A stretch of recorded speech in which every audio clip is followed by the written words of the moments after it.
आम्ही बारामतीचे आहोत हे सांगण्याचा माज गेला असं म्हणू नका हो बारामतीकर. कारण आपले दादा या बारामतीच्या प्रत्येक कणाकणात मनामनात पानाफुलात जिवंत आहेत. आपल्या दादांच्या अस्तित्वाचा जिवंत पुरावा आहे हो आपली बारामती.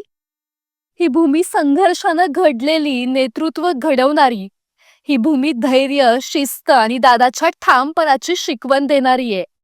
आणि म्हणूनच ही बारामती आपल्या राजाची साक्ष देत जन्मोजन्मी अशीच ताठ उभी राहिली पाहिजे बरं का. दादा कधीच झुकत नव्हते, थांबत नव्हते. झुकणं थांबणं त्यांना मान्य नव्हतंच मुळी.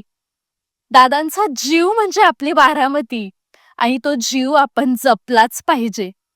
बारामती कमजोर दिसली ना तर जबाबदार आपण असू. दादांची आन बान शान कमी झाली ना तर दोष आपलाच असेल. आज दादांचा खांदा नाही, पण दादांची जबाबदारी आपल्या खांद्यावर आहे.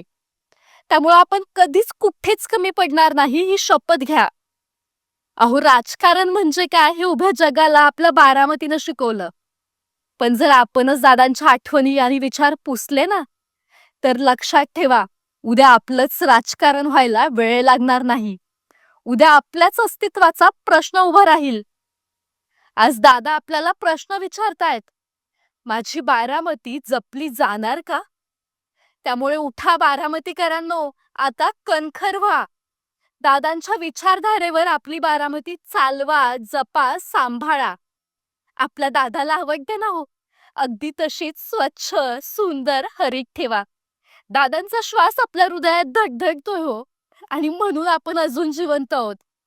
त्यामुळं अभिमानानं सांगा, होय, मी अजितदादांच्या बारामतीचा आहे. जब तक सूरज चांद रहेगा, अजित दादा अजरामर रहेगा.